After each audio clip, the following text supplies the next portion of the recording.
The savannah slumbered under a crimson sky. An unusual blood moon hung heavy, casting an eerie glow upon the land. This was the night Scarface was born. His birth was not heralded with joy, but with tragedy. His mother, the lioness Zara, breathed her last moments as her tiny cub let out his first whimper.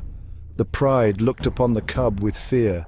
This was no ordinary cub. His fur was the color of dried blood, his eyes burning amber. He bore a thin white scar across his left eye, a mark of the harsh world he entered. Scarface was an ill omen, they whispered.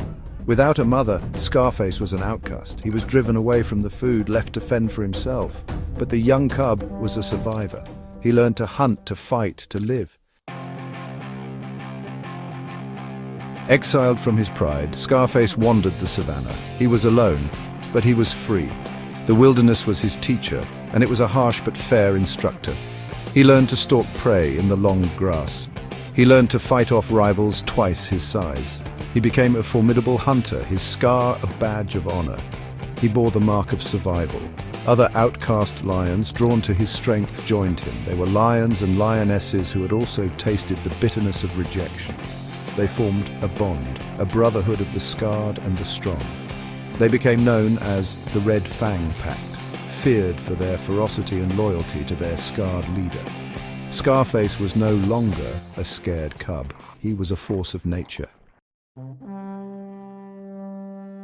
The Red Fang Pact roamed the savannah, their numbers swelling with each passing season. They were not bound by territory like other prides.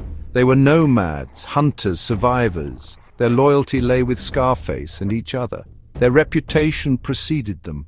Prides scattered at the mere whisper of their name. Scarface, with his cunning mind and ruthless efficiency, led them from one victory to another. He was a tactical genius, exploiting weaknesses and utilizing the strengths of his pack. But his greatest strength was his unwavering belief in his destiny. He was destined for greatness, he believed, and the savannah would tremble before him. Word of the Red Fang Pact reached the ears of King Ajani. Ajani, a majestic lion with a mane like the setting sun, ruled the Pride Lands with wisdom and strength. He had heard tales of Scarface, the outcast who challenged the natural order. A shiver of unease ran down Ajani's spine. He sensed a disturbance in the balance, a darkness rising on the horizon. Their paths were destined to collide. It was only a matter of time. The inevitable confrontation came on a moonless night. The two lions met on the plains, their roars shaking the very ground beneath their paws. The duel was fierce and bloody, a clash of titans. Scarface, fueled by years of resentment and ambition, fought with unrelenting fury. Section 5. A reign of fear. Ajani, weakened by age and Scarface's relentless assault, fell. The savannah fell silent, the only sound the heavy breathing of the victor. Scarface stood over Ajani, a new king crowned in blood. The reign of Scarface had begun. Fear became the law of the land. Scarface ruled with an iron paw, his reign a stark departure from Ajani's benevolence. He demanded absolute obedience, crushing any dissent with swift and brutal efficiency. The other prides, once living in relative harmony, were now forced under his banner. But beneath the surface of fear there was a strange unity. Scarface, for all his ruthlessness, brought an end to the petty squabbles that had plagued the prides. He enforced a harsh peace, a peace built on fear, but peace nonetheless. Years passed. The seasons changed, painting the savannah in hues of gold and green. But under Scarface's rule, a sense of unease lingered. The whispers began in the shadows, carried by the wind across the savannah. They spoke of a prophecy, of a queen who would rise against the darkness. The whispers gathered strength, fueled by the growing discontent among the prides. They found their voice in Nalea, a lioness known for her wisdom and courage. She had seen through Scarface's facade, witnessed the fear that held their world captive. But her greatest weapon was not her wisdom, but her daughter. Nyala, Scarface's own daughter, inherited her mother's spirit and her father's strength. She became a beacon of hope, a symbol of defiance against her father's tyranny. The rebellion, when it finally erupted, was swift and decisive. Nalaya, with her quiet wisdom, had sown the seeds of dissent, and Nyala, with her father's fire, ignited the flames of rebellion. The War of Winds had begun. The savannah became a battleground. prides, once united under Scarface's banner, now clashed in a brutal struggle for freedom. The wind carried the scent of blood and the echoes of battle cries. Nyala, torn between loyalty and duty, led the charge against her father. Her roar, a mix of sorrow and fury, shook the very heavens. It was a fight she never wanted, a destiny she was forced to embrace.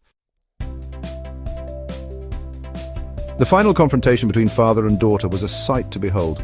The two lions, their fur stained with the blood of their kin, clashed under the unforgiving glare of the sun. Scarface, his former might fading, fought with the desperation of a king facing his doom. But destiny, it seemed, had other plans. Nyala fought with the fury of a storm, her every blow fueled by the pain of a broken family, a fractured kingdom. In the end, it was Scarface who faltered. He stumbled, his eyes wide with disbelief, as his own daughter's claws found their mark. As the dust settled, an eerie silence fell upon the savannah. The reign of Scarface, the lion who had clawed his way from an orphaned cub to a ruthless king, was over. The savannah was free, but at a terrible cost. The legacy of Scarface is a complex one. He was a tyrant, a king who ruled through fear and force. His name, forever etched in the annals of the savannah, evokes memories of a brutal reign, yet he was also a unifier. He brought an end to the petty conflicts that had plagued the prides, uniting them under his iron rule. Even in his death, he cast a long shadow. Nyala, victorious but broken, ascended to the throne. She carried the weight of her lineage, the blood of both a tyrant and a liberator. She vowed to rule with wisdom and compassion, to heal the wounds of the past. But the scars of Scarface's reign ran deep. The story of Scarface serves as a reminder that even in the harshest wilderness, hope can bloom. Even in the shadow of darkness, it is a tale of ambition, betrayal, and the enduring power of family whispered on the wind across the savannah, a cautionary tale for generations to come.